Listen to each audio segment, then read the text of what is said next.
tapi biarlah kami mengerti akan panggilan-Mu yang sejati, yang mulia itu, bahwa Kau persiapkan setiap kami menjadi penjala manusia yang diurapi oleh kuasa Roh Kudus.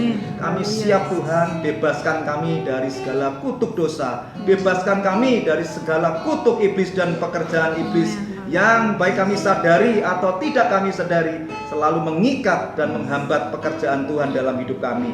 Kami mau dibebaskan, dilepaskan oleh kuasa kesaksian, oleh kuasa firman, dan oleh kuasa darah Tuhan Yesus Kristus. Terima kasih Tuhan. Jangan biarkan ada satu orang pun yang diliputi dengan roh kekhawatiran ataupun roh ketidakpercayaan. Segala pekerjaan iblis yang disebut roh agamawi itu kami kutuki, kami hancurkan, patahkan di dalam nama Tuhan Yesus. Biar semua itu pergi dan meninggalkan dari tanah hati kami yang subur. Pikiran, hati, tubuh, jiwa, roh kami dibungkus oleh kuasa darah Tuhan Yesus. Suara kegelapan, segala kegelapan itulah pergi di dalam tempat ini. Malaikat perang Tuhan berkemah bersama dengan pujian penyembahan kami. Terpuji namamu ya Tuhan Yesus. Kami bersyukur dan kami siap mendengar firman kebenaran-Mu. Haleluya. Amin. Pertama saya ucapkan terima kasih yang sebesar-besarnya kepada Bapak Hermawan dan kepada Bapak Kendra sebagai Presiden Chapter dan Wakil Presiden Chapter dari Full Gospel Ministry ini yang di Chapter Gading Serpong. Saya senang bisa berada di tempat ini menjumpai bapak-bapak sekalian. Ada satu ibu, ada tiga ya, puji Tuhan, yang punya restoran ini pun.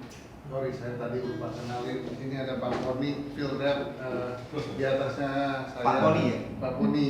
Oh iya. Nah, ada Pak Franky, RD-nya Regional Director. Iya. Nah, ada Pak Jonathan, field rep yang di tempat lain ya. Sorry, maaf. RD yang di wilayah lain. Ya, ini dulu yang mengembangkan di sini. Baik, puji Tuhan. Mohon maaf saya belum kenal, jadi saya nyebutkan dua nama. Jadi Pak Poni, Pak Ardi, Pak Franky, Regional Director. Oh ya. Yang wilayah kita. Oke, terima kasih Bapak-bapak sekalian sudah kasih kesempatan. Saya lihat beberapa memang wajah-wajah lama. Ya, jadi ketemu saya tadi nggak terlalu kaget, lu gitu ya. Jadi beberapa memang sudah kenal. Ya, puji Tuhan. Jadi kesaksian saya ini dapat divalidasi ya. Khususnya ada satu orang yang kalau saya kesaksian di gereja manapun itu saya nggak bisa sebutin namanya. Saya sebutin namanya juga orang nggak percaya atau nggak kenal siapa dia. Nah, sekarang ada di tempat ini ya. Namanya Pak Hendrik Setiawan atau Kurniawan ya Pak? Setiawan. Saya masih tetap setia. Masih tetap setia. Amin. Setia negarawan. Setia sama kawan. Oke. Jadi ketika saya diberi kesempatan, Bapak Ibu Saudara sekalian, saya berdoa dan tiba-tiba di dalam hati saya itu seperti ada dorongan hati tentang penjala manusia. Dan saya berdiskusi dalam hati saya, Tuhan, kalau penjala manusia udah terlalu sering didengar, kamu tambahin lagi yang diurapi. Saya berkata baik. Kemudian kenapa pakai bahasa Inggris ya, biar lebih keren Bapak Ibu Saudara ya. Kalau kita judulnya penjala manusia yang diurapi, saya yakin mungkin Bapak-bapak sekalian udah apa ini mungkin malas datang ya. Jadi ini termasuk kalau kita orang profesional, orang bisnis saja bisa bikin kalimat marketing untuk strategi mengundang pelanggan datang ya. Kita ini kan marketing jiwa-jiwa ya. Kita ini kan marketing kayu hidup ya. Jadi judulnya pun dibikin yang menarik, The Anointed Fishers of Men. Wah, kan keren banget ya. Padahal artinya ya penjala manusia yang diurapi. Kalau Bapak Ibu search di YouTube, jarang hamba Tuhan khotbah tentang penjala manusia, sedikit sekali. Saya nggak tahu kenapa. Ya, tapi yang kali ini semoga berbeda dan menjadi berkat. Ya, karena saya bawakan dengan persiapan dan dengan doa. Nah, sebelum saya masuk dalam firman, saya mau memberikan kesaksian. Tapi sebelum memberi kesaksian, saya mau tanya dulu. Berapa banyak Bapak Ibu Saudara di tempat ini yang rindu pada malam hari ini adalah malam yang spesial, yang berbeda dari pertemuan sebelumnya. Bukan berarti yang sebelumnya nggak spesial, maksud saya khusus malam ini aja saya minta tolong berapa banyak Bapak Ibu Saudara yang rindu betul-betul mengalami urapan Roh Kudus di hidup Anda, di pekerjaan, bisnis dan usaha Anda. Boleh ya Bapak Ibu Saudara? Boleh diangkat tangannya atau dilambai-lambaikan supaya Tuhan tahu berapa banyak yang rindu. Oh ya, puji Tuhan ya. Kalau Bapak Ibu Saudara rindu untuk menerima urapan Roh Kudus di hidup Anda, di pekerjaan dan usaha Anda, lebih dari 2-3 orang dari saya lihat, ya siap-siap aja nanti menerima pengurapannya. Kenapa ini penting? Nanti saya akan sampaikan. Nah, saya perkenalan dulu, saya namanya Cahya Nugraha. Tadi Pak Hendrik bilang, betul kan bro yang gua doain lu buatin lu sekarang jadi pendeta beneran kan? Saya bilang, ya mau gimana, kalau Tuhan sudah yang berkehendak kita nggak bisa mau lari kemana Bapak Saudara. Kalau Tuhan sudah panggil kita nggak bisa lari. Mau seperti Yunus mengalami 3 hari 3 malam di perut ikan, wah itu lebih dari neraka Bapak Saudara. Itu lebih dari stresnya pelarian kita yang meninggalkan panggilan Tuhan. Nah, nama saya Cahya Nugraha Bapak Saudara. Kami ini pelayanan berkumpul dalam satu wadah namanya TWC Ministry, The Wonderful Counselor. Artinya apa TWC ini? The Wonderful Counselor itu artinya penasihat ajaib dari Yesaya pasal 9. Yesus itu kan disebut penasihat ajaib, Bapa yang kekal, Raja damai. Nah, waktu kami diberi visi, saya tanya sama Tuhan, Tuhan namanya apa ya? Masuk perkumpulan nggak pakai nama full gospel aja dan namanya dan keren ya kan, internasional lagi. Nah, tiba-tiba Roh Kudus beritahu udah pakai nama TWC. Nah, saya senang karena di mana kami berada tidak perlu mengagungkan manusia. Ya, kalau pakai nama saya berarti kan kemana-mana yang dikenal, wah itu si Cahya tuh hebat dipakai Tuhan, nggak penting. Yang penting yang dikenal TWC-nya ini, karena ini Yesus sendiri. Nah, Bapak Ibu nanti boleh bawa pulang ini sebagai souvenir dan sebagai pengingat bahwa kita sekalipun sudah mengikut Tuhan begitu lama, puluhan tahun ikut Tuhan, tapi kalau ingat souvenir ini, tolong ini sebagai reminding bahwa Alkitabnya itu juga kangen untuk dibaca sama Bapak Ibu Saudara. Tuhan menantimu untuk punya jam-jam saat teduh yang intim, bukan hanya kesibukan dalam pelayanan dan kesibukan rohani saja. Nah, kalau yang baca firman-Nya saat teduhnya pakai handphone, ya nggak apa-apa, ini bisa sebagai pengingat saja ya.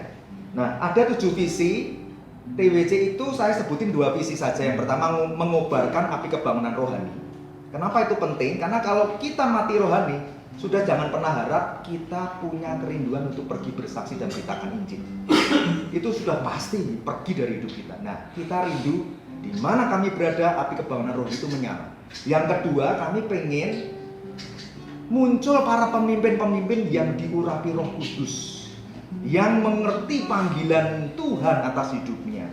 Nah, ini penting banget karena banyak orang kalau ditanya, apakah Bapak Ibu sudah tahu panggilan Tuhan atas hidupmu? Kita nggak bisa jawab dengan pasti dan dengan yakin. Nah, biarlah malam ini kita kembali diingatkan Roh Kudus, apa sih panggilannya? Panggilannya sama kok Bapak Saudara, spesifiknya boleh berbeda-beda, tapi panggilannya sama. Nah, ini kesaksian saya.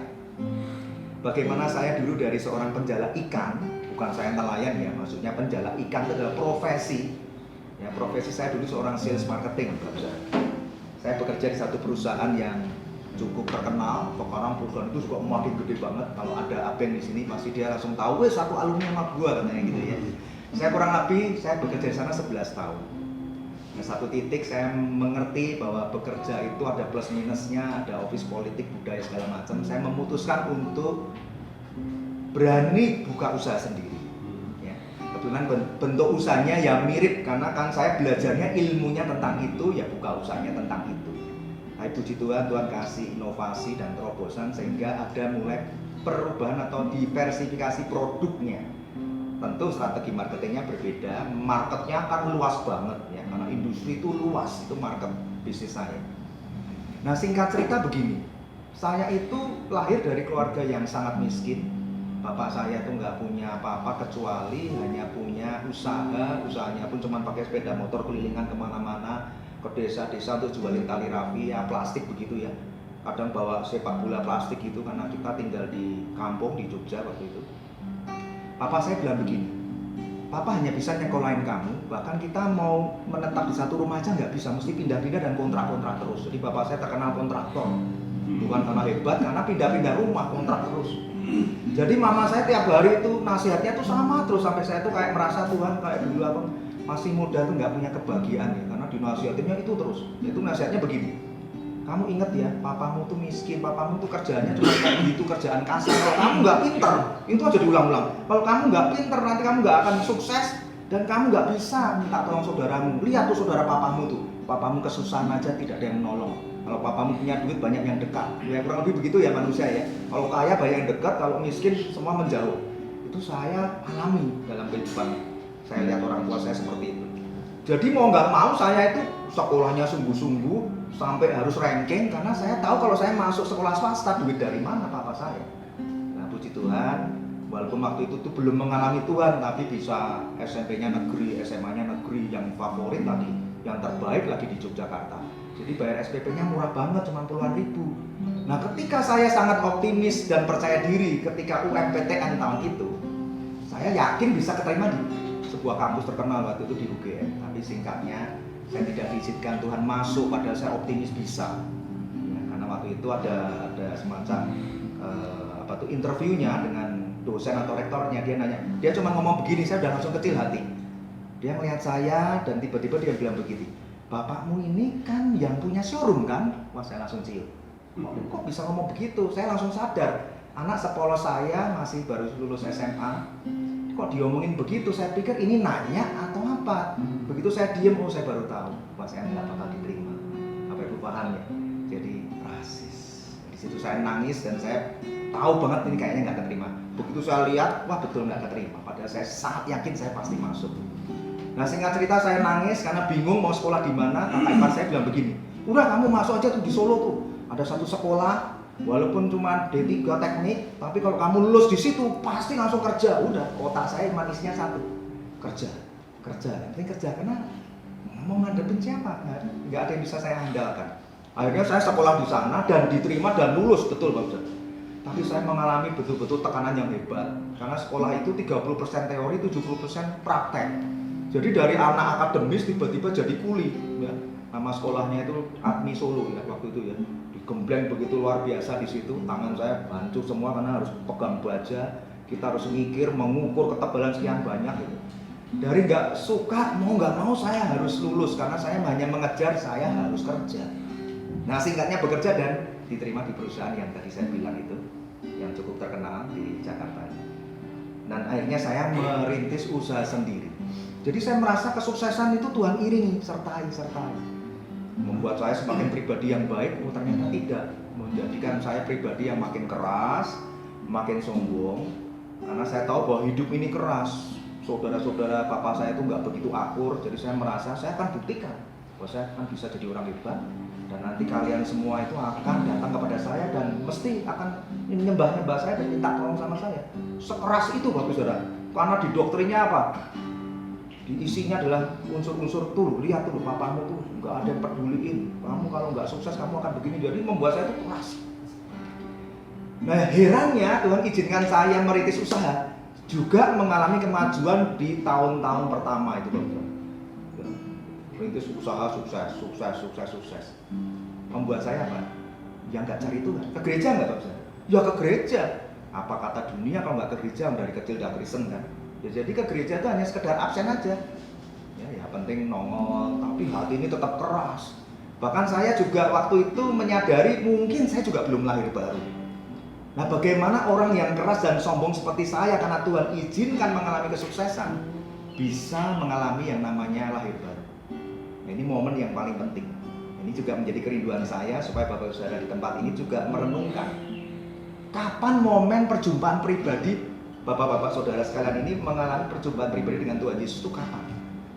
Nah, saya mengalaminya suatu ketika itu Tuhan izinkan perusahaan yang saya pimpin ini mengalami fase penurunan. Di tahun pertama saya masih sombong. Saya bilang begini ke tim saya bilang begini, udah tenang aja, bulan ini omset turun, udah tenang aja, bulan depan akan naik lagi, nanti gua turun tangan lagi, gua kan bekas sales, udah ngerti caranya cari order, udah tenang aja. Biasanya sih memang begitu, turun naik lagi. Tapi kali ini betul-betul saya heran bulan pertama kagak bisa turun, bulan kedua turun, ketiga turun sampai 9 bulan. Dan kalau omset turun saja nggak ada masalah, masalahnya bleeding. Perusahaan ini bleeding, setiap bulan rugi 200 sampai 300 juta. Dan kali aja 9 bulan. Jadi saya harus pinjam ke bank hanya untuk menutupi itu. Kenapa? Karena sombong dan keras hati. Saya nggak mau saudara-saudara saya akan tahu tuh saya akhirnya bangkrut tuh usahanya. Saya paling nggak bisa dulu Bapak Saudara menerima kekalahan dan kegagalan. Jadi saya usahakan dengan cara saya pinjam bank, boro-boro bisa sukses, habis badannya buat operasional terus. Semua kehebatan saya, cara bisnis saya, cara kerja saya yang dulu, tips-tips sukses bagaimana mencari order, bagaimana sales and marketing yang handal, strategi bisnis tidak bisa diaplikasikan. Akhirnya saya frustasi, dan di saat itu saya masih roh agamawinya kuat banget. Saya masih beribadah bersama dengan Pak Hendrik ini dan juga Pak Poni dan Pak Jonathan. Tahu itu juga menjadi tempat perjumpaan saya ya.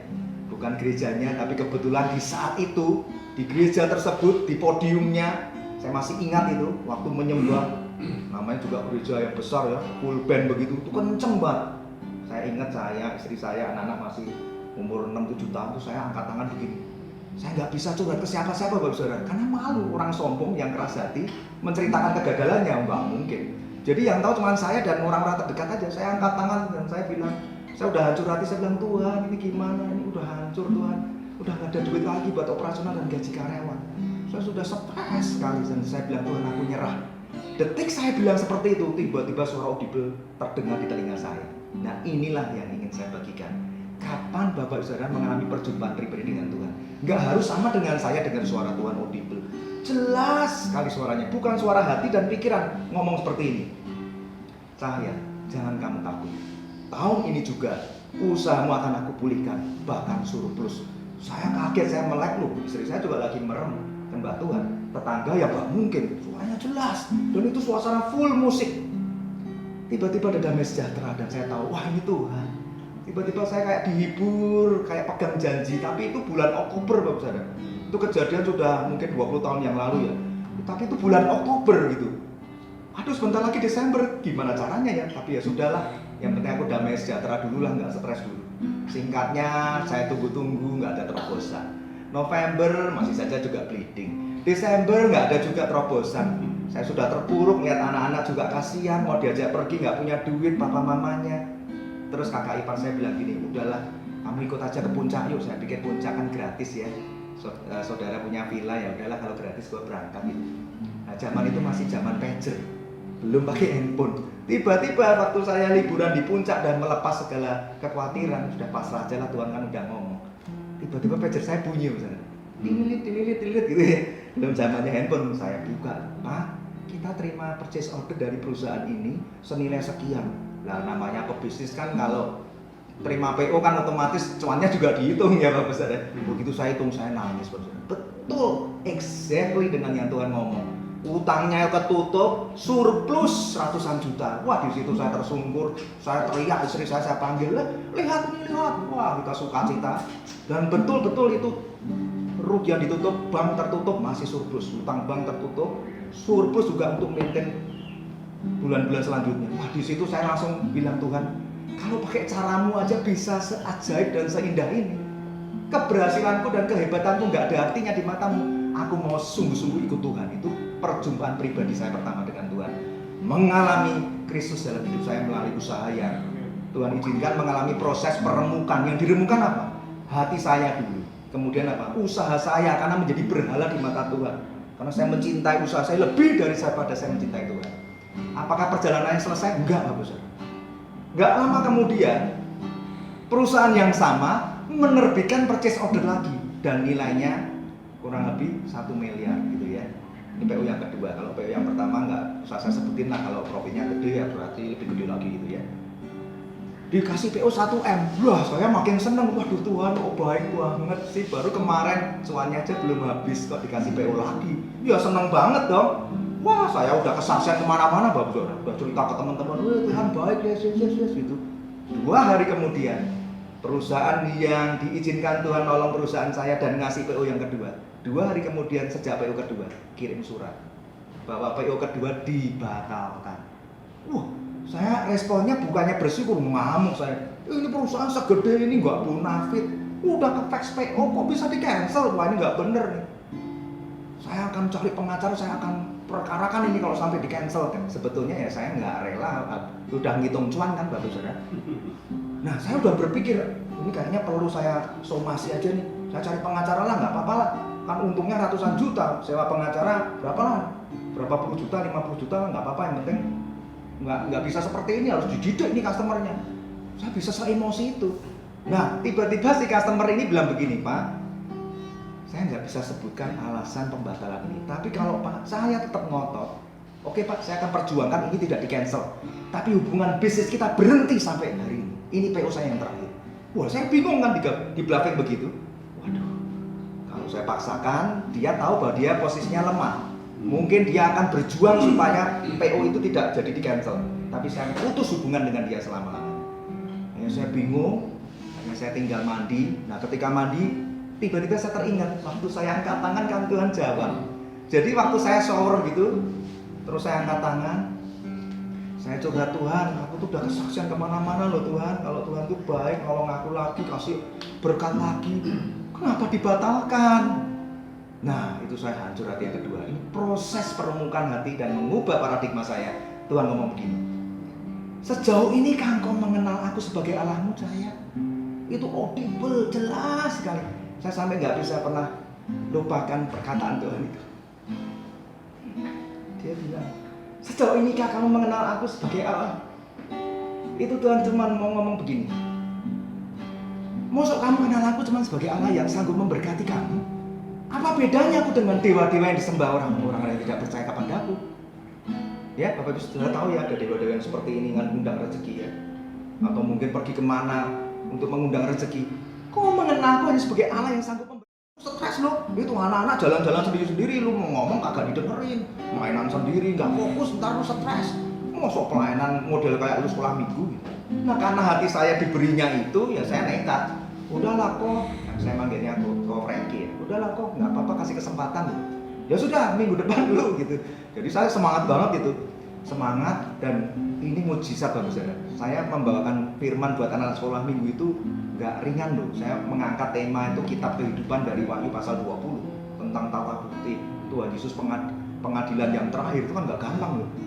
Ketika saya menyampaikan firman di sekolah minggu dan saya ditemenin satu orang namanya Edison ini, dia yang main gitar seperti Peter gitu. Saya sampaikan firman, dia nemenin main gitar. Itu saya heran, itu anak-anak sekolah minggu itu duduk diam dan mendengar, tidak ada satu orang pun yang berdiri dan jalan-jalan.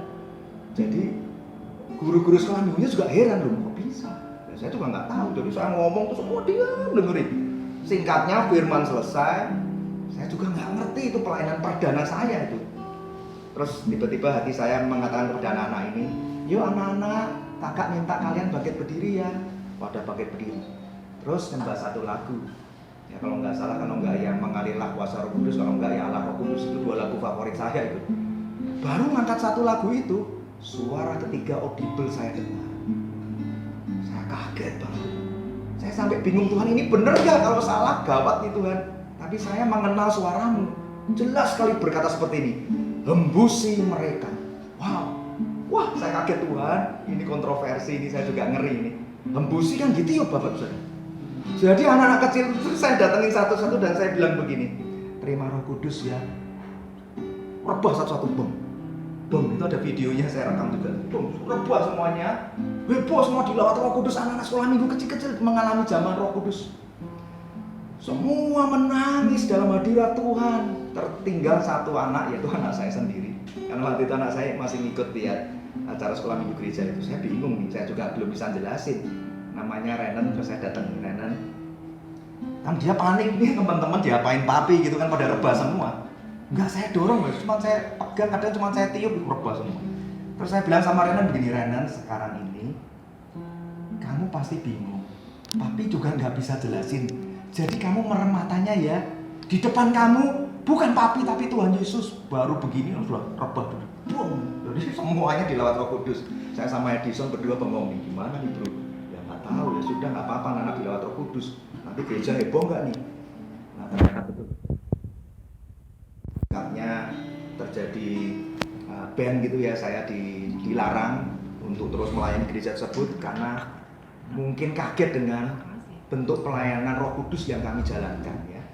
Tanpa klarifikasi, tanpa diundang, ya sudah diputuskan nggak ada masalah. Dan saya menangis, saya bilang, Tuhan kalau kau yang suruh kenapa efeknya begini Tuhan? Tuhan nggak jawab, tapi Tuhan bukakan pintu melalui Pak Mama Tenjo. Mungkin Pak Hendri kenal, Pak Mama Tenjo kenal ya. Itu pelayanan perdana saya kedua. Iya, itu beliau baru merintis masih tanah merah. Itu yang membangunkan. Kebetulan bukan saya, tapi saya waktu pelayanan di sana saya bilang begini, saya digerakkan Roh Kudus, Pak Mamat, boleh nggak Pak saya bantu galang dana? Oh boleh. Ada kambing deh. Karena kegerakan Roh Kudus itu gereja dibangun karena pelayanan kami yang perdana kedua itu. Waktu itu Pak Mamat juga satu-satunya pendeta yang mau terima saya.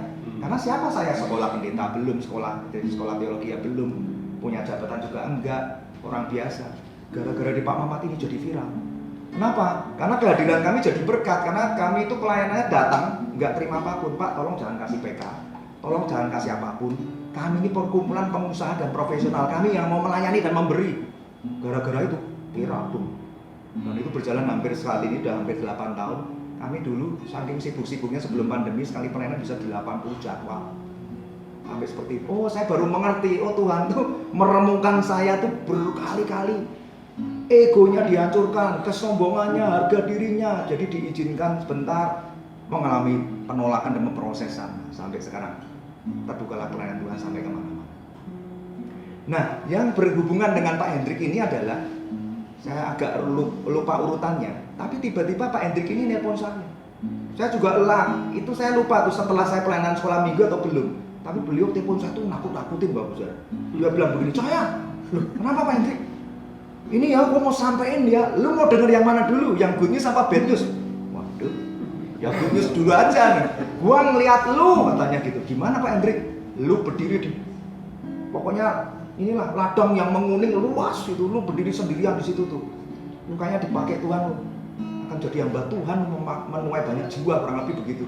Tapi sekarang bad newsnya siap denger enggak? Ya mau nggak mau satu paket kan. Terus Pak Hendrik bilang begini, tapi bad newsnya nih yang gua tangkap dari pesan Tuhan buat kamu nih, kamu bakal diremukin lagi sampai hancur, pokoknya habis. Wah itu pesan saya nggak siap kan. Dalam hati saya, Tuhan kan kemarin 9 bulan juga sudah habis. Tuhan baru tolong, kok ada peremukan lagi. Terus akhirnya saya bernego dengan Tuhan. Tapi saya yakin itu dari Roh Kudus, karena saya pada saat itu belum terlalu dekat sama Pak Hendrik ya. Dan aneh Pak Hendrik bisa dipakai Tuhan untuk mendapatkan penglihatan itu. Saya ngomong sama Tuhan, Tuhan kan baru kemarin diremukin juga.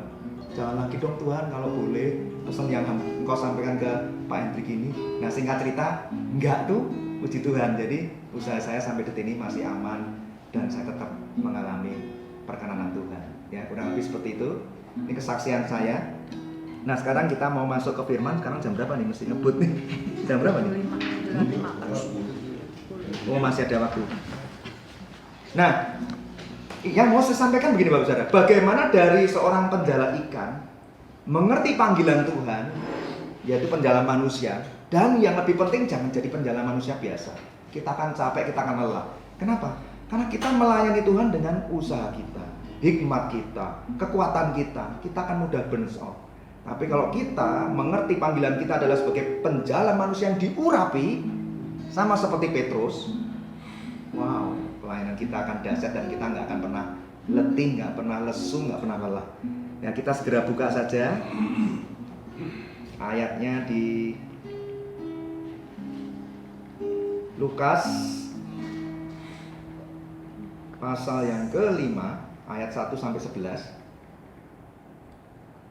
Penjala manusia, Lukas 5 ayat 1 sampai 11.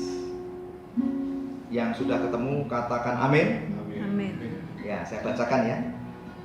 Pada suatu kali Yesus berdiri di pantai Danau Genesaret, sedang orang banyak mengerumuni dia hendak mendengarkan firman Allah. Ia melihat 2 perahu di tepi pantai, nelayan-nelayannya telah turun dan sedang membasuh jalannya. Ia naik ke dalam salah satu perahu itu, yaitu perahu Simon, dan menyuruh dia supaya menolakkan perahunya sedikit jauh dari pantai. Lalu ia duduk dan mengajar orang banyak dari atas perahu.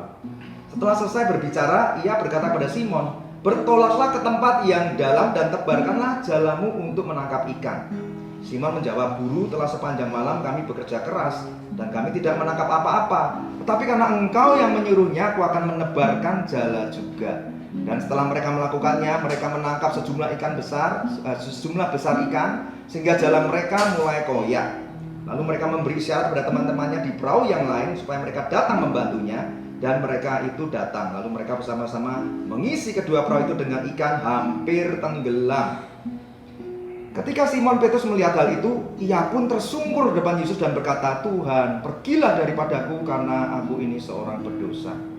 Sebab ia dan semua orang yang bersama-sama dengan dia takjub oleh karena banyaknya ikan yang mereka tangkap. Demikian juga Yakobus dan Yohanes, anak-anak Zebedeus yang menjadi teman Simon. Kata Yesus kepada Simon, jangan takut. Mulai dari sekarang engkau akan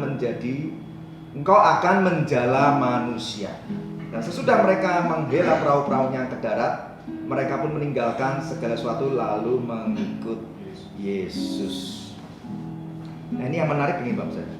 Kisah perjalanan hidup penjala ikan ke penjala manusia yang diurapi oleh Roh Kudus itu betul-betul saya alami, dan saya rindu Bapak Ibu Saudara, apapun profesi Anda saat ini, baik Anda seorang profesional, baik Anda seorang pebisnis, pengusaha, mungkin sekarang sudah pensiunan dan lebih banyak ke investasi, menjadi seorang investor, tetap Bapak Saudara harus mengerti panggilan Tuhan yang satu ini. Karena ketika masa pandemi Bapak Saudara, 3 tahun kita lewati sejak Maret 2020, 2021, 2022, banyak yang kolaps, yang profesional goyang, banyak yang mengalami PHK, yang pengusaha pebisnis juga goyang. Kalau omsetnya turun masih bisa survive bagus, tapi kebanyakan yang nyungsep dan bangkrut. Nah, saya ngomong seperti ini bukan didasari dengan kesombongan, saya mau bersaksi saja. Ada satu keajaiban dan mujizat yang terjadi. Justru usaha yang di masa pandemi itu usaha yang saya jalani bersama dengan Tuhan. Setiap tahunnya grow minimal 30%. Jadi saya tuh sampai heran loh, Tuhan, pabriknya pada turun produksinya 50%, loh kok omset saya malah naik. 2020, 2021 saya pikir ya ini mujizat lah, sudahlah aku nggak terlalu ngarepin. 2021 grow lagi 30% lagi, 2022 grow lagi 30% lagi. Jadi banyak temen yang bingung nanya resepnya ke saya. Konsultan pajak juga nanya, kok bisa ya Pak? Ini klien-klien saya ini pada nangis semua, frustasi, bingung. Ada yang sudah putus asa, ada yang malah juga kena musibah. Kok saya lihat Bapak makin besar. Saya bilang, wah itu udah kemurahan Tuhan lah. Kalau kamu mau dengar detail mesti ketemu, mesti dijelaskan bahwa kita kalau responi panggilan Tuhan jadi penjala manusia yang diurapi, nanti Bapak bisa akan lihat bagaimana Tuhan mau pakai pekerjaan dan usaha kita untuk kemuliaannya. Nah, kalau kita lihat di ayat yang ketiga, mengapa Tuhan Yesus memilih untuk naik ke perahu Simon dan duduk mengajar di perahunya Simon? Ia naik ke dalam salah satu perahu itu. Kan perahunya nggak cuma satu. Kenapa yang dipilih perahunya Simon, Bapak Saudara? Dan dia naik ke dalam perahunya dan dia duduk mengajar di situ. Karena Tuhan itu sebelum mau pulihkan pekerjaan atau bisnis usaha kita, Tuhan itu pengen masuk dulu di hati kita, di hidup kita. Jadi perjumpaan pribadi secara spesifik itu paling penting Bapak Saudara. Itu fondasi yang terpenting. Jangan hanya minta Tuhan intervensi usaha dan bisnis kita, tapi urusan hati kita bilang Tuhan jangan. Tuhan tolong aja Tuhan, ini aku udah amsyong nih Tuhan, tolonglah. Kalau memang kau Tuhan Allah yang hidup, bantulah Tuhan. Aku dengar kesaksian orang, Tuhan tolong, kenapa bisnisku nyungsep? Kenapa aku nggak ada terobosan? Wah, kita mulut yang, mohon maaf, itu mulut kurang ajar dan sangat sombong di hadapan Tuhan. Untung kalau belum diremukkan, kalau diremukkan kayak saya Bapak Saudara, bisa merasakan 9 bulan minus ratusan juta itu pusing banget Bapak Saudara. Jadi kalau Bapak Saudara belum mengalami keterpurukan seperti itu, tangkap ini visi dari Tuhan ini. Tuhan tuh pengen pulihkan dulu pribadi lepas pribadi. Kenapa kok dia pengen masuk di perahu Simon? Karena dia pengen masuk di hidupnya Simon dulu yang mau dibereskan. Nah, saya diingatkan Tuhan begini. Seringkali kan kita merasa Tuhan aku udah dewasa rohani loh Tuhan. Please, kalau khotbah jangan ngomongin dosa. Terpaksa saya sampaikan tentang dosa. Karena Roh Kudus dorong saya. Ya, tadi di mobil juga saya bilang Tuhan waktunya nggak cukup. Udahlah saya nggak lihat waktu lah. Pikirin nantilah soal waktu ini. Jadi begini, dosa itu Bapak Saudara ada dua ternyata. Jatuh dalam dosa. Yang kedua, hidup dalam dosa. Mohon Bapak-bapak sekalian cek dan periksa. Fase Bapak Ibu Saudara saat ini, fase yang mana? Sedang jatuh dalam dosa atau sedang hidup dalam dosa? Ini dua hal yang berbeda. Kalau kita mengaku, aku sudah mengalami perjumpaan pribadi dengan Tuhan Yesus, aku sudah lahir baru, seharusnya kita tidak bisa hidup dalam dosa. Apa itu hidup dalam dosa? Kita berlama-lama menikmati dosa, tinggal di dalam dosa. Kenapa Roh Kudus sampaikan seperti ini? Karena saya tahu Pandemi terjadi 3 tahun, itu banyak sekali yang mengalami koreksi atas hidupnya. Orang yang dulu berapi-api jadi padam. Orang yang dulu melayani Tuhan jadi enggak. Orang yang dulu cinta Tuhan, dekat Tuhan jadi makin jauh. Ini pekerjaan iblis. Iblis sedang menampi orang-orang percaya di akhir zaman. Maka Tuhan ingatkan kembali lagi. Coba periksa hidupmu. Saat ini fase jatuh dalam dosa atau hidup dalam dosa. Kalau orang sudah percaya Tuhan, lahir baru, tidak akan pernah bisa berlama-lama tinggal dalam kubangan dosa. Saya beri contoh. Misalnya saya dulu pecandu yang namanya pornografi. Pornografi, percabulan, masturbasi itu satu paket dosa pria. Nah, misalnya ya, ketika sungguh-sungguh mulai perjumpaan pribadi dengan Tuhan, bisa nggak? Ada satu kala ketika kita nggak jaga hati, ketika kedagingan menguat karena kita nggak ada saat teduh yang intim dengan Tuhan, kita bisa jadi jatuh. Ketika daging lemah, ketika roh lemah, dagingnya menguat, iblis mulai berbicara dusta lagi. Udahlah, sesekali aja, nggak apa-apa. Kalau dulu kan lu tiap hari, sekarang sekali nggak apa-apa. Lama-lama kelanjutan lagi. Nah, dosa kan seperti itu. Dicoba pelan-pelan, lama-lama nggak apa-apa, kecanduan lagi. Nah, kalau Bapak Ibu Saudara sudah pikirkan ini kok nggak putus-putus, hati-hati, Pak. Hati-hati. Anda di fase yang mana sebenarnya? Sudah lahir baru belum? Lahir baru tuh nggak akan pernah bisa nikmati dosa. Kenapa? Karena di Habakuk apa di kitab Nahum, saya lupa tuh, Habakuk 1 ayat 13 atau Nahum 1 ayat 13, mungkin kalau ada yang bisa bantu. Tuhan bilang begini, mata Allah itu terlalu suci untuk melihat kejahatan dan kelaliman. Jadi kalau kita sudah lahir baru, sudah ada Roh Kudus di hidup kita nggak bisa berlama-lama dengan dosa. Karena Roh Kudus akan sangat jijik dan muak dengan dosa yang sengaja kita hidupi. Itu yang fase hidup dalam dosa. Kalau jatuh dalam dosa, nah seringkali kalau kita nggak ngerti doktrin kebenaran firman akan hal ini, kita sering terintimidasi oleh setan. Tuh, lu kan jatuh dalam dosa kan? Berarti memang hidupmu tuh nggak pernah bisa lepas dari dosa. Ngapain lu sungguh-sungguh melayani? Ngapain lu sungguh-sungguh saat teduh cinta Tuhan? Besok juga dosa lagi.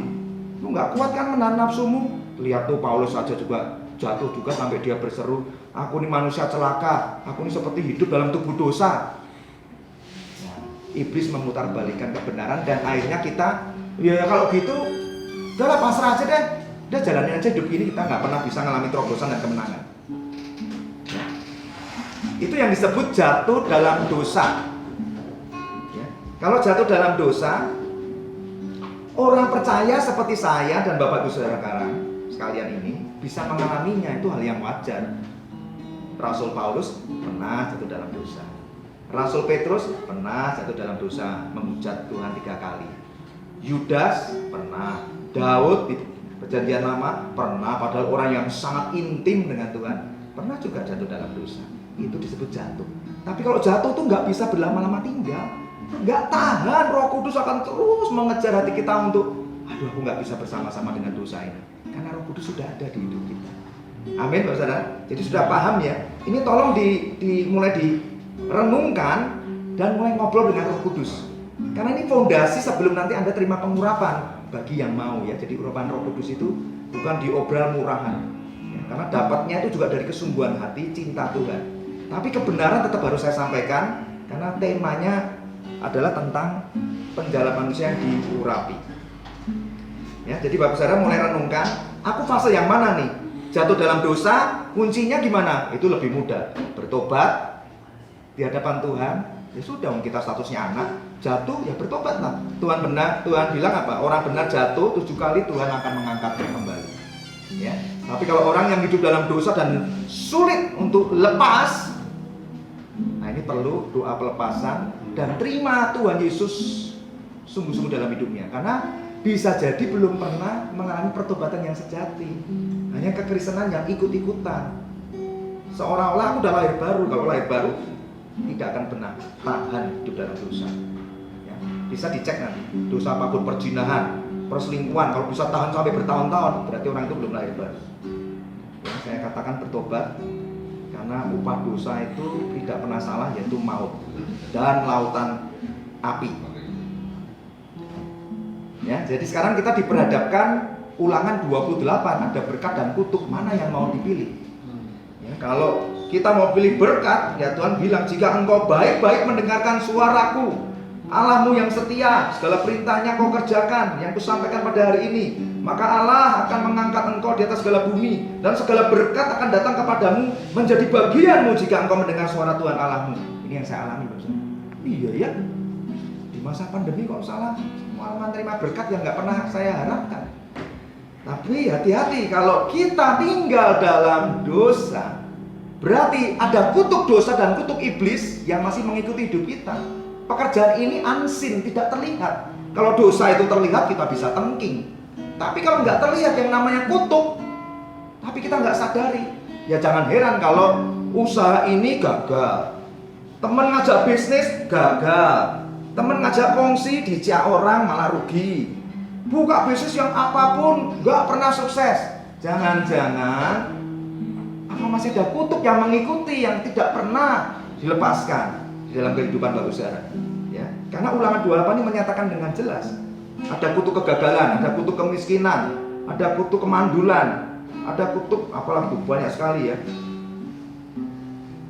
Sekalipun di Galatia 3 ayat 13,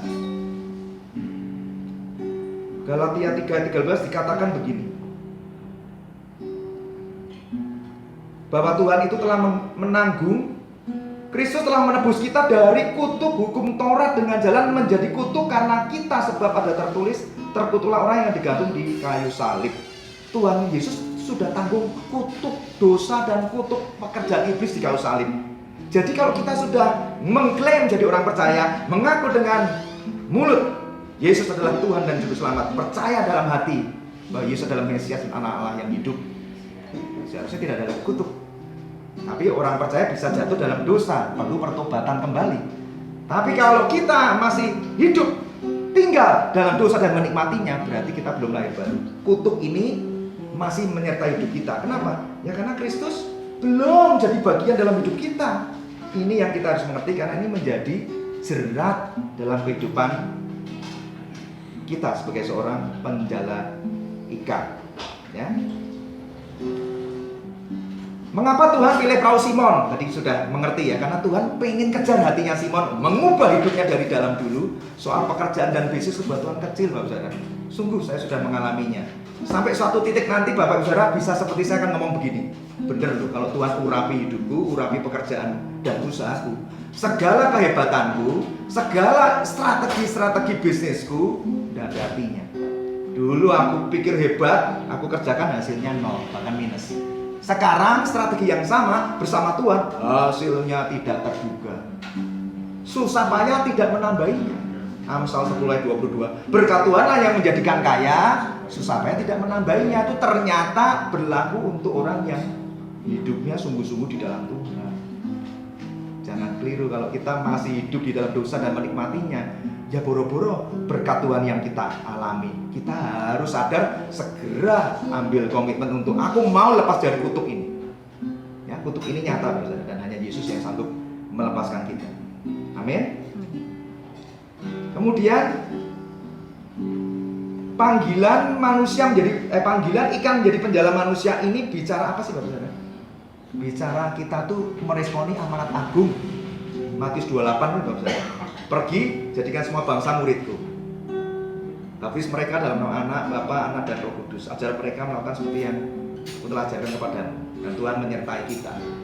Tapi seringkali kan kita ini terlalu jelimet dan ribet dan berkata, Tuhan, aku kan panggilannya bukan pendeta, bukan gembala.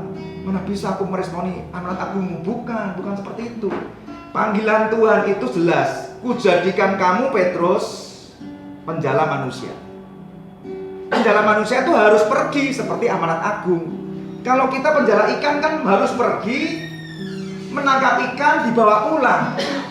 Tapi kalau penjala manusia, kita juga harus mau pergi untuk menangkap apa? Menangkap jiwa-jiwa. Jiwa-jiwa yang bagaimana? Jiwa-jiwa yang terbelenggu dosa, jiwa-jiwa yang membutuhkan pertolongan, jiwa-jiwa yang perlu dimerdekakan, dibebaskan. Dan saya percaya ini wadah full gospel ini kalau semuanya menangkap visi Tuhan dan diurapi Roh Kudus, ini tempat ini sudah nggak cukup. Semua orang akan kejar hadirat Tuhan di tempat ini dan akan bertanya kepada Bapak Saudara, tipsnya apa? Aku lihat kamu tuh biasa-biasa aja, tapi kok kamu kayaknya bisnisnya kok bagus terus ya. Apa rahasianya?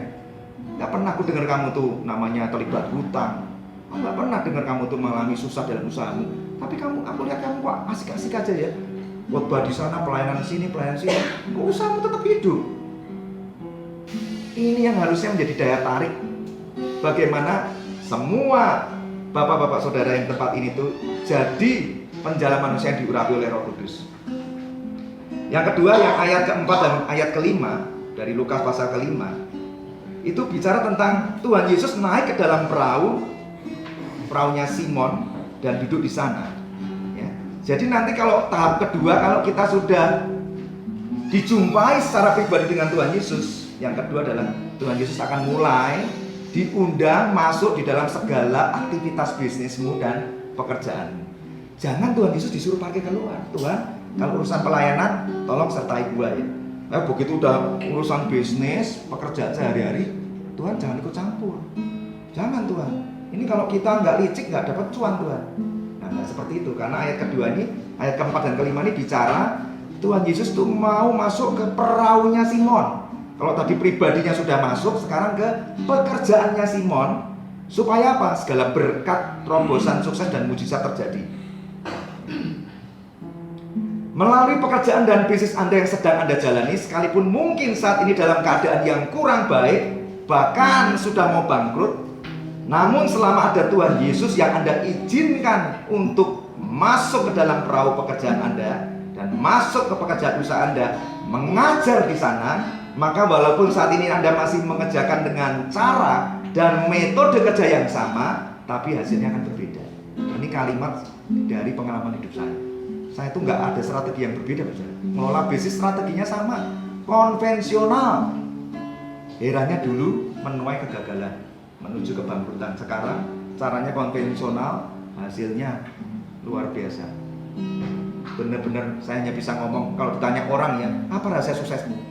Tuhan, tolong jabarkan. Maaf, saya bukan motivator. Kalau kamu pengen dengar lebih dalam, saya bisa sampaikan khotbah. Saya bisa menyampaikan isi hati Tuhan. Kamu tangkap visi Tuhan ini, kamu pasti diberkati. Itu. Ya, jadi Bapak Saudara, terus tangkap visi Tuhan ini. Dan yang penting kalau Tuhan sudah masuk di dalam pekerjaan dan usaha Anda, ketika nanti Tuhan mulai mengarahkan, mulai berfirman, harus taat dan percaya penuh. Jangan ragu-ragu. Kerjakan sekalipun itu mungkin nggak enak secara daging, seperti yang tadi saya bilang. Terima PO dibatalkan. Pengennya daging ini melawan. Kalau Tuhan ngomong, relakan. Karena Tuhan pengen saya lebih mengenal lagi. Bukan Allah yang sekedar sanggup memberkati, tapi Allah yang lebih dahsyat lagi dalam memakai hidup kita. Ya kita harus mau. Nah, ini dialami oleh Simon. Ketika Simon taat, akhirnya dia bisa menangkap ikan sebegitu banyak. Sampai dia harus tersungkur dan berkata, Tuhan ampuni orang berdosa. Karena ya, itu kenapa malam seperti itu ya. Ternyata saya dulu waktu baca saya bilang, aneh ya, kok sih Simon kok malah tersungkur dan berkata, Tuhan pergi dariku. Harusnya kan Tuhan dekat kepadaku Tuhan. Kamu siap banget Tuhan. Waduh banyak banget ini pantaunya, profitnya. Kok malah Simon malah ngusir Tuhan pergi, padahal udah ngasih berkat begitu banyak. Itu persis yang saya alami ketika saya kecewa, Tuhan kenapa PO ini di cancel. Saya mengerti, oh Tuhan, ternyata aku harus mencintai pribadimu itu lebih dari sekedar uang. Mau sampai berapa lama lagi kamu hanya mengejar uang, kekayaan melebihi kamu mencari hadiratku. Itu perkataan sangat tajam dan tidak akan pernah saya lupakan. Ya, jadi ketaatan Bapak-Bapak sekalian ketika mengizinkan Tuhan masuk dalam hidup Anda dan pekerjaan usaha Anda akan membukakan pintu berkat dan terobosan di dalam setiap aktivitas pekerjaan, bisnis dan usaha Anda.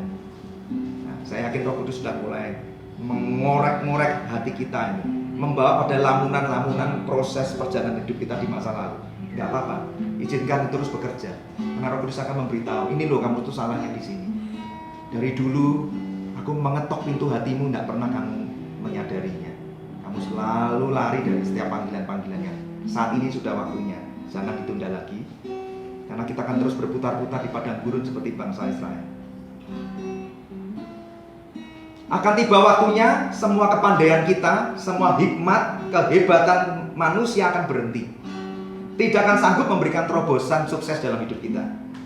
Baik dalam kehidupan keuangan, kesuksesan Anda di pekerjaan. Anda butuh Tuhan Yesus untuk memberikan sebuah perintah baru. Sesuatu itu terjadi. Seperti kepada Simon, tebarkan jalan. Dan apa yang Tuhan suruh Anda kerjakan, lakukan dengan kepercayaan yang penuh. Nah, sampai konteks Petrus ini, sekarang saya mau tanya Bapak Saudara. Apakah Petrus sudah on track dalam mengerjakan panggilannya sebagai penjala manusia? Kalau Anda ingat-ingat baca firman, baca Alkitab, kisah Petrus dipanggil Tuhan ini dari penjala ikan ke penjala manusia. Apakah dalam perjalanan mengikut Tuhan dia on track terus sebagai penjala manusia? Tidak, betul kata Pak Poni. Karena kenyataannya apa? Menyangkal Tuhan. Menyangkal Tuhan itu nggak cuma bilang, sorry lah aku nggak kenal Yesus, enggak. Dia sampai menghujat dan mengutuk. Sehingga ketika Tuhan bilang, apa Simon? Kamu bilang kamu sekali-kali nggak akan meninggalkan aku, bahkan nyawamu akan kau berikan kepada aku. Bahkan sebelum ayam berkokok kamu sudah menyangkal aku 3 kali. Dan itu terjadi, Petrus hancur hati. Dan luar biasanya Bapak Ibu Saudara, ketika dia hancur hati, sedih, dia kembali kepada penjala ikan. Karena dia merasa Tuhan sudah mati, Tuhan sudah ditangkap di tangan orang berdosa. Bagaimana cara Tuhan memulihkan dari Petrus jadi penjala ikan, dan ketika dia jatuh, dia mulai mundur dari profesi penjala manusia. Ini jangan-jangan Roh Kudus ngingetin kita, dulu kamu rajin loh. Kalau dengar ada itu tuh si Acong itu tuh lagi punya masalah, bisnisnya bangkrut, bininya ngomel-ngomel terus, rajin. 5 orang langsung ngunjungin, Cong, tenang Cong. Ada yang nyanyi, ada yang doain, udahlah Cong, percaya Cong, besok ikut pelayanan lagi, didoain, didampingi. Sekarang mau dengar Acong mau bunuh diri juga, sudahlah, belajar juga susah. Itu jangan-jangan seperti Petrus, dulunya berapi-api jadi penjala manusia, dengar jiwa-jiwa yang bermasalah itu hatinya berkobar-kobar. Bayar harga, oke Cong, sekarang gua baru bisa WA dulu, Cong, gua ngerti lu susah, tapi gua cuma punya cepek cing, gua kirim dulu ya. Wah sekarang padahal di rekening ada cepek ya, pura-pura cepek cing dipinjemin. Enggak. Kalau ada sesuatu yang berbeda, jangan-jangan kita mulai luntur dari panggilan Tuhan. Nah kalau nggak on track, apakah Tuhan membiarkannya? Tidak. Kita bisa baca nanti di rumah, Yohanes pasal 21. Wah itu luar biasa. Itu proses bagaimana Tuhan Yesus menampakkan dirinya di danau Galilea lagi yang sama. Ketika Simon dan teman-temannya mencari ikan dengan kekecewaan, gimana ya Tuhan sudah mati. Kita ini nasibnya gimana, dulu kita kira Tuhan hidup jadi raja orang Israel. Ya udahlah, nasib kita jadi penjala ikan lagi ya. Ya Bus ya, Yohanes ya, Yakobus dan Yohanes kan. Terus semalaman seharian gak dapat ikan, tiba-tiba Tuhan Yesus datang di tengah-tengah mereka. Tebarkan jalamu di sebelah kanan. Wow, dia seperti dibawa pada memori. Dulu kan Tuhan yang sama yang menyuruhku juga menebarkan jalan. Dia tebarkan dan tertangkap berapa? 153 ikan. Yohanes ini nulisnya lebih teliti lagi. 153 ikan besar-besar. Nah kalau Bapak Saudara selidiki dalam bahasa Ibraninya, angka 153 itu artinya begini, I am God. Wow, luar biasa Bapak Saudara ya. Jadi itu Petrus semakin hancur hati lagi kan. Dia segera buka bajunya, nyebur berenang ngejar Tuhan Yesus. Tuhan Yesus sudah menyiapkan lauk pauk ikan goreng dan segala macam. Di situ Tuhan pulihkan hati Petrus. Tuhan panggil lagi Petrus, Petrus ikut aku. Yang lainnya ditinggal suruh makan dulu. Hanya Petrus yang dipanggil Yesus untuk jalan. Menyusuri danau itu, melihat perahu-perahu kosong yang ditinggalkan perahu-perahu yang nelayan-nelayan yang cari ikan dan dapat. Dan Tuhan memulihkan hati Petrus dengan berkata begini, Simon anak Yohanes, apakah kamu mengasihi aku lebih dari semuanya ini? Simon bilang apa? Tuhan, aku mengasihi. Tuhan bilang, gembalakanlah domba-domba. Terus ditanya lagi yang kedua kali, pertanyaan yang sama. Simon jawab lagi. Dipulihkan hatinya yang terluka itu dengan pertanyaan 3 kali yang begitu dahsyat. Perkataan Yesus yang sanggup membangkitkan orang mati itu, membangkitkan dan memulihkan. Setiap pertanyaan Yesus itu memulihkan hati Petrus yang terluka. Sampai Petrus akhirnya terima pemulihan total dan Tuhan baru berkata, aku percaya, gembalakanlah domba-domba. Ketika Petrus bilang, Tuhan kau tahu segala sesuatu, dan Tuhan sudah mengerti, hatinya sudah dipulihkan 100%. Wow. Jadi Bapak Saudara yang saat ini mungkin Anda merenung, aku dulu rajin loh, soal full gospel tuh aku gak pernah absen. Dan kalau aku datang selalu aku tanya sama Roh Kudus, Tuhan siapa yang harus aku ajak? Aku tahu ini lagi masa-masa sukar Tuhan. Banyak teman-temanku terpukul di masa pandemi dan makin jauh dari Tuhan. Tapi aku gak mau datang di tempat ini cuma hanya untuk menikmati, makan dan untuk diri sendiri. Tuhan beri aku nama siapa? Nah, kalau sudah komit kayak begitu, jangan gak taat. Nanti Tuhan bisa munculkan nama. Dan ajaklah Bapak Saudara. Ini kan tim. Gak selalu Tuhan itu dalam tanda petik ya butuh uang kita. Maaf, Dia itu raja di segala raja. Dia gak pernah mau berutang. Pokoknya kita taat dulu, ajak dulu. Nanti Tuhan akan buka jalan bagaimana menolong si A, si B, si C, si D. Amin Bapak Saudara. Itulah yang Tuhan mau kerjakan. Panggilannya penjala manusia tidak akan pernah gagal di dalam kehidupan kita. Jadi kita pun jangan pernah tidak meresponi panggilan Tuhan sebagai penjala manusia yang diurapi dengan Roh Kudus. Saya tutup dengan kisah begini. Kalau Bapak Ibu Saudara tahu Petrus dipulihkan Tuhan, kenapa Yudas Iskariot tidak?